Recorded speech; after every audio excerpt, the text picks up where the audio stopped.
Nous sommes le 1er mai 2023, mesdames et messieurs, merci de nous être fidèles au sommaire de cette édition du CESTI à Walfadjri en passant par la BBC. Le désormais regretté Mamles Camara aura laissé un véritable héritage à la presse nationale. Les témoignages sont unanimes et émouvants à l'endroit du journaliste reconnu.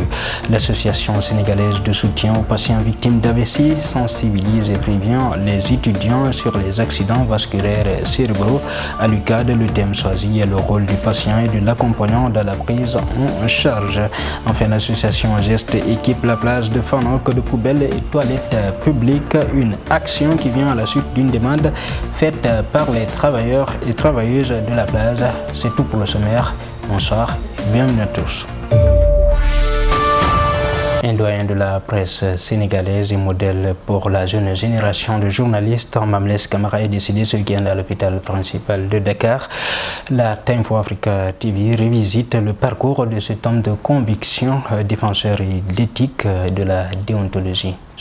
La presse sénégalaise et africaine est en deuil suite au décès de Mamles Camara, figure emblématique du journalisme au Sénégal. Né avant les indépendances à Rufisque, il était issu d'un milieu modeste, d'un père cheminot et d'une mère au foyer. Mamles était connu pour sa corpulence et son teint noir, rappelant l'ancien lutteur Boy Bambara. Le parcours de Mamles Camara est marqué par ses études en philosophie à l'université Cheikh Anta Diop de Dakar, où il obtient une maîtrise, puis son admission au centre d'études des sciences et techniques de l'information CESTI dans les années 80. Après une formation complémentaire au Canada, il fait ses débuts à la RTS. Mamles se distingue par son émission Face à Face, tribune pour les hommes politiques, à une époque où la télévision semblait peu disposée à les recevoir. Plus tard, il prend les rênes de la toute nouvelle radio privée Walfadjri. Sous le pseudonyme d'Abdoussou, il signe également des chroniques et accompagne les réflexions de jeunes panafricanistes fidèles disciples de Cheikh Anta Diop.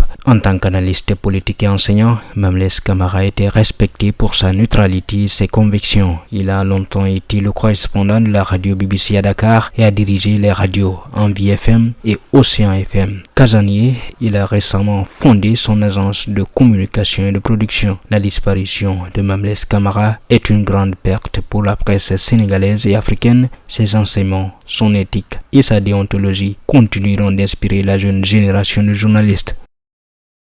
À l'hôpital principal de Dakar, pendant la levée du corps du regretté journaliste, les témoignages sont unanimes. Mamles Camara manifestait en lui une abnégation hors de commun. Imaginez que Mamles est décédé, c'est ça qui me pose problème. Et je pense que,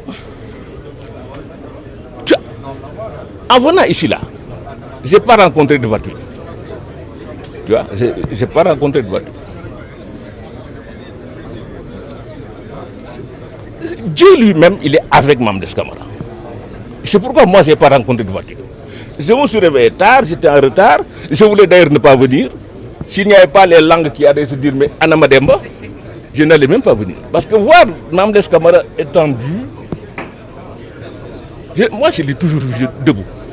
Tu vois. Moi, j'ai l'avantage d'avoir souvent été avec lui dans l'encadrement du CESTI des années durant, et j'ai toujours retenu de cet homme son niveau de connaissance, sa capacité à partager, la générosité qu'il animait et surtout l'abnégation et la disponibilité qu'il manifestait. Nous avons également partagé la RTS qui fut un grand moment dans sa vie parce que tout est parti de là. À cela s'ajoute le fait que nous appartenions à une même ville au niveau de nos origines. J'allais dire même que nous sommes nés dans un même hôpital avant les indépendances à Rufisque. Et quand on s'est parlé, ça ne remonte pas à près d'un mois. Et on se mettait à beaucoup discuter et je me rendais compte qu'il était resté intact dans sa culture et dans sa connaissance et dans ce qui le caractérisait. Si dans ce pays-là, on est assez sérieux pour donner au savoir le statut qui doit être celui du savoir et que Mamles donnait au savoir, en principe, il devrait y avoir des gens qui vont avoir pour travail de recueillir ces chroniques et d'en faire quelque chose d'accessible à tout le monde. Et je pense que c'est possible. Vous savez, Mamles était tellement humble, et il avait de l'humilité dans le sang, et c'est ça qui explique d'ailleurs qu'il ne s'est jamais soucié de rassembler les chroniques et d'en faire un livre. Il aurait pu avoir beaucoup de choses avec ça. Il ne l'a pas fait. Donc nous ne pouvons que nous soumettre à la décision divine et dire simplement que nous avons perdu un monsieur, un grand homme est parti. Et aujourd'hui, quand même, nous sommes devenus véritablement orphelins dans cette presse sénégalaise.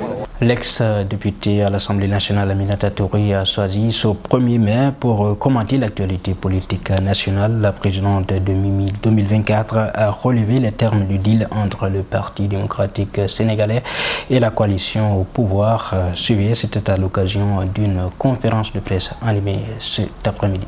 Un 1er mai riche en politique. Outre le président de PASTEF Ousmane Sonko, Aminata Touré a animé une conférence de presse au centre socio-culturel de Grand-Yoff. Il était question de commenter l'actualité nationale marquée par l'appel au dialogue du président Macky Sall. Une initiative que l'ancienne première ministre a qualifiée de manœuvre politique pour diviser l'opposition. Poursuivant, elle soutient que dans cette quête, le parti au pouvoir est bien aidé par le Parti démocratique sénégalais. Par la suite, la présidente du mouvement pour l'intégrité, le mérite et l'indépendance est revenue sur l'origine des relations conflictuelles avec le parti de Maître Abdoulaye Wade qui remonterait au temps où elle était ministre de la Justice. À l'époque, elle avait comme mission de mener à bien le dossier de la reddition des comptes de 2012 qui avait incriminé Karim Wade. Dans cette affaire, Aminata Touré a assuré qu'elle ne s'est nullement impliquée, estimant que la justice doit être libre et indépendante. Pour Mimi Touré, l'accord entre le Parti démocratique sénégalais et Benno Bokk Yakaar a pour finalité la validation de la candidature du président Macky Sall et l'amnistie de Karim Wade. Concernant le cas Ousmane Sonko, Mimi Touré affirme qu'il risque d'être rendu inéligible en actionnant la justice. Le but de cette manœuvre, selon Mimi Touré, est de baliser la route vers la prochaine présidentielle en faveur de Macky Sall. Ainsi, elle appelle l'ensemble de la population, toutes catégories confondues, à se tenir prête pour une mobilisation. Créée depuis octobre 2019 au service neurologique de l'hôpital FAN, l'association sénégalaise de soutien aux patients victimes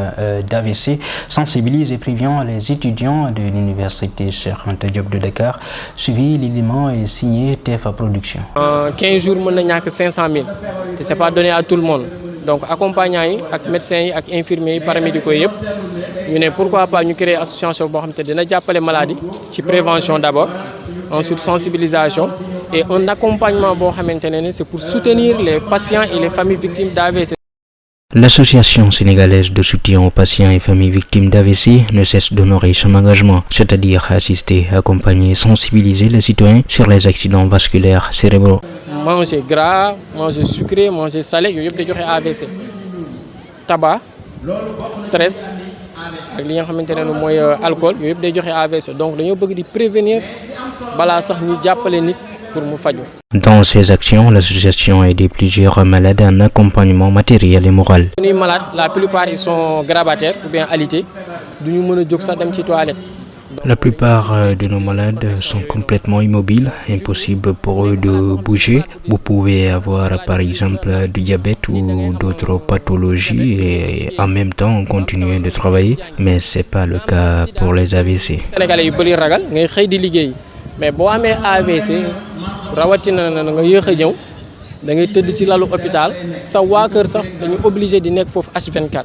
Aujourd'hui, l'association s'est un peu rapprochée des étudiants de l'université Cheikh Anta Diop pour une journée de sensibilisation et de prévention. Comme 18 ans, vous pouvez jàngale gestes qui sauvent carrément pour mën a dimbali doomu aadama loolu noonu ça te permet nga mën a reconnaître yenn signes yi nga mën a xam yow en tant que secouriste si tu dois faire des gestes sur place parce que bëri na yoo xam ne nit ki mën na ko leneen mën na ko dal loolu AVC mën nga ko def réanimer nga defal ko bu saa bu defal ko massage cardiaque récupérer ko des fois nit ki mën a nekk dans le coma nga defal ko lu ñuy wax position latérale de sécurité muy position d'attente le temps que sapeur-pompier di ñëw parce que soo ko bàyyee mu jaaxaan amaana les voies aériennes supérieures mën nañu obstruer wu mu fatt fekk am na lu ko bloqué woon ci pot bi mais bu dee teel nga ko sentir nga vérifier ni noy bi mu demeewul noonu nga defal ko position latérale de sécurité en attendant l'arrivée des premiers secours loolu fa am solo. Les accidents vasculaires cérébraux étant dangereux, la prévention est le moyen le plus efficace pour s'en éloigner. À la suite d'une demande faite par les travailleurs et travailleuses de la plage de Fanok, l'association Geste, entendue par la gestion engagée pour la solidarité, le travail et l'éducation,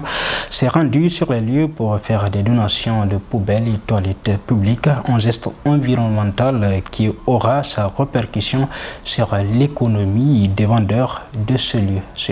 li ñu tax a jug mooy dañu jàpp ne soo nekkee ndaw Le train de vie de la population nous a le plus motivés pour faire ceci. Les jeunes de la localité ont beaucoup apporté. Ce sont des jeunes exemplaires qui se battent dans le social pour faire avancer leur pays. Jeunes yi nga xam ne fii la université Cheikh Anta Diop nekk ay jeunes yi nga xam ne ay jeunes exemplaires lañ ay jeunes yi nga xam ne tey ci social la ñuy dox ci éducation ci santé ci environnement ak ci lépp lu nga xam ne dina jëmale réew mi kanam. Activités yi door na ko aussi depuis quelque temps. Il a commencé ses activités depuis un bon moment, déjà pendant le mois de Ramadan. Il continuait dans la charité, il continue ainsi déjà. C'est quelqu'un qui croit en ce qu'il fait. dox si loolu lay dund te ku ko gis nu muy waxee nga xam ne kii dafa gëm lu muy def du ay naxe mbaay quoi vraiment. Geste bu rafet parce que fii nekk nañ fi xam nga ku def ci place bi.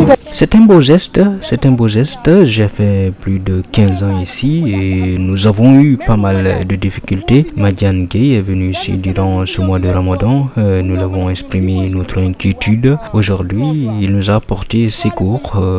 Nous ne saurons le remercier. ñëpp fi wàcc si da nga gis handicapé yeeg ñëpp handicapé yi bu ñuy wàcc day metti ñu wax ko mu ne ma naan njëkk wàcceel toilette bi mu ñu ko waxee deuxième semaine bi la toilette bi ñëw mu tegal ñu ko defar ñu toilette ba mu baax Madiane nag dafa di ndaw boo xam ni ku mat ndaw la Madiane Diagne ñun amuñu ñu koy fayee ñun waa plongeoir. Après plusieurs années passées en France, Yoro Diaw, ancien tirailleur ou combattant comme vous le voulez, ayant participé à la libération de la France contre l'Allemagne en 1945, a fait son retour au Bercail avec un parcours jugé exceptionnel. L'ancien combattant regrette la disparition de ses camarades et souhaite faire des séances dans les armées sénégalaises. Avec tous ses camarades, c'est dommage qu'on n'a pas pu venir avec tous les éléments qui restaient sur le fameux régiment sénégalais. Ils ont tous disparu. Entre 2003 et 2023, nous avons perdu 13 hommes. 13 hommes. Alors maintenant, j'aurais voulu faire des séances dans les armées sénégalaises. En France, on m'a appelé à Seine-Saint-Denis, à Seine-Saint-Denis, c'est la région de Paris, pour faire des séances aux élèves des écoles, pour que les Français sachent que les Africains noirs qui sont en France ne sont pas venus pour faire l'aumône, pour Yalwan. Ils sont venus parce qu'on rencontre beaucoup de vieux qui traînent dans la rue et on croit qu'ils sont venus demander le monde. J'ai dit aux élèves qui sont venus pour prendre le dû et pour être soignés par la France. À présent, l'actualité hors de nos frontières, les membres de la Ligue arabe ont tenu ce lundi une réunion au Caire, en Égypte, réunion au cours de laquelle le Caire a proposé une solution au conflit soudanais. Suivez. Les membres permanents de la Ligue arabe ont tenu lundi une réunion d'urgence au Caire pour, disent-ils, trouver une solution à la crise soudanaise. Le représentant permanent adjoint de l'Égypte a proposé un plan de résolution basé sur la déclaration numéro 252 de la Ligue arabe. L'Égypte appelle à une cessation immédiate et globale du conflit et à ce que toutes les parties fassent des efforts pour donner la priorité au peuple soudanais et mettre fin à l'effusion de sang, ce qui est une condition préalable au retour au dialogue politique. Et alors que le Caire est critiqué pour son manque d'assistance aux réfugiés soudanais à ses frontières, Obed Al-Dandaraoui peint un tout autre tableau de la situation.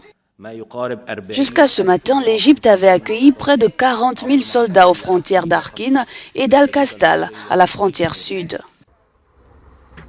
Il faut parcourir environ 1000 km de Khartoum pour rejoindre la frontière nord de l'Égypte.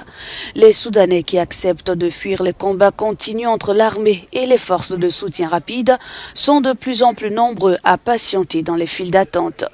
Sport à présent dans ce journal élégant pour démarrer. Génération Foot a repris la tête de l'élite du football sénégalais grâce à sa victoire importante à Diourbel devant Sonacos 1-0.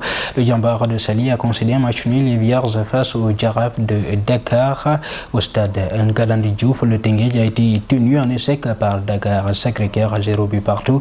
Serie A italienne, Bouledia retarde le sacre de Naples avec son 12e but dans le championnat dans le derby de Salerme assez poussif au niveau du jeu. La Salernitana remet à plus tard le sacre du Napoli en arrachant le match nul ce dimanche au stade Diego Armando Maradona. Mesdames et messieurs, voilà qui met fin à cette édition d'information. Tout le plaisir a été pour moi de vous servir. Restez bien entendu en notre compagnie. L'information continue sur tinfoafrica-mag.com.